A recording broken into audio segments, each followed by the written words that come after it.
दोस्तों आज का हमारा टॉपिक है बढ़ी हुई टीएलसी को एक झटके में कैसे कम कर सकते हैं, वो भी बिना ड्रिप और इंजेक्शन के। इसी के बारे में आज की ये वीडियो होने वाली है। अगर आप मेडिकल फील्ड से जुड़े हैं तो आज की ये वीडियो आपके लिए बहुत ज़्यादा इम्पोर्टेंट होने वाली है। आज हम एक ऐसी मेडिसिन के बारे में बताने वाले हैं जिसकी हेल्प से बिना इंजेक्शन के, बिना ड्रिप के टीएलसी को आसानी से घटाया जा सकता है। तो चलिए बिना किसी देरी के वीडियो को शुरू कर लेते हैं। और अगर आपको ये वीडियो अच्छा लगता है तो आप वीडियो को लाइक और चैनल को भी सब्सक्राइब कर सकते हैं। तो चलिए शुरू कर लेते हैं। देखिए गाइस, सबसे पहले हमें ये जानना ज़रूरी है टीएलसी होता क्या है। तो देखिए, ध्यान से सुन लीजिए और ध्यान से देख लीजिए। टीएलसी एक बैक्टीरियल इन्फेक्शन होता है जो हमारे ब्लड में हो जाता है। किसी गलत खान पान की वजह से या किसी बीमारी की वजह से टीएलसी बढ़ जाती है, या शरीर का कोई अंग जल जाता है या कट फट जाता है, या फिर और किसी रीजन से टीएलसी इन्फेक्शन बढ़ जाता है। नॉर्मल जो टीएलसी होती है वो 4000 से 11000 के बीच होती है। अगर इससे ऊपर हो जाती है तो ब्लड में इन्फेक्शन हो चुका है, टीएलसी जो है वो बढ़ चुकी है। कितना ज़्यादा बढ़ गई है, इस चीज़ को चेक करने के लिए सीबीसी टेस्ट कराया जाता है।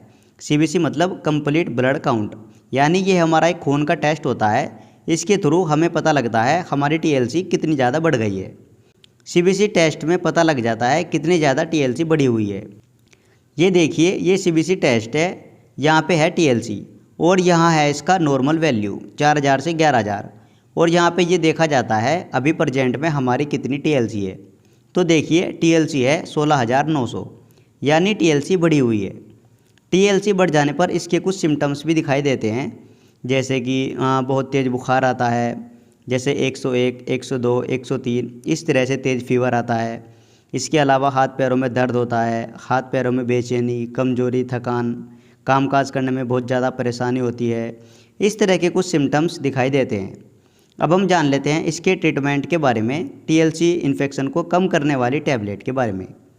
तो इनको घटाने के लिए आप डॉक्टर द्वारा बहुत ज़्यादा इफ़ेक्टिव टैबलेट सिफाकाइंड को यूज़ कर सकते हैं। जी हाँ दोस्तों, आप सिफाकाइंड CV 250 mg वाली टैबलेट को यूज़ कर सकते हैं।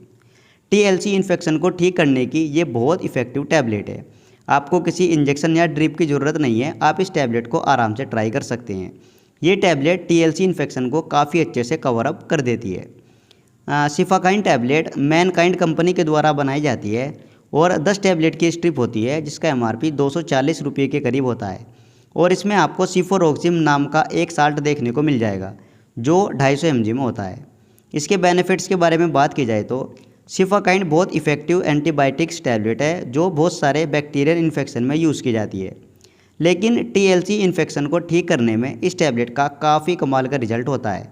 किसी पर्सन की इन्फेक्शन की वजह से टीएलसी बढ़ जाती है, लाइक 12000 या 15000, 20000 या 22000, इतनी ज़्यादा बढ़ी हुई है, तो इतनी ज़्यादा बढ़ी हुई टीएलसी को भी ये टैबलेट काफ़ी अच्छे से कंट्रोल कर देती है। टीएलसी को तेज़ी से कंट्रोल करने के लिए इस टैबलेट का बहुत ही ज़बरदस्त रिजल्ट देखने को मिलता है।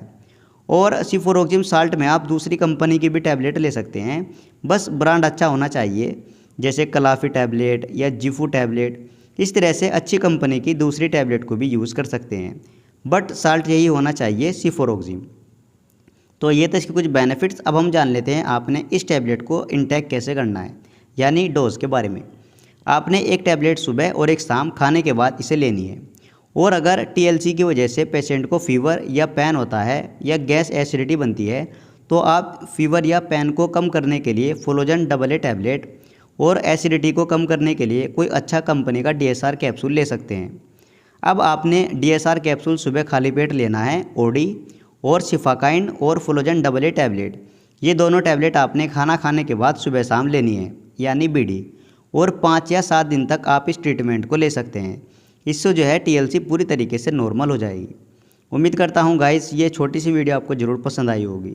इसी तरह की वीडियो देखने के लिए आप हमारे चैनल को भी सब्सक्राइब कर सकते हैं।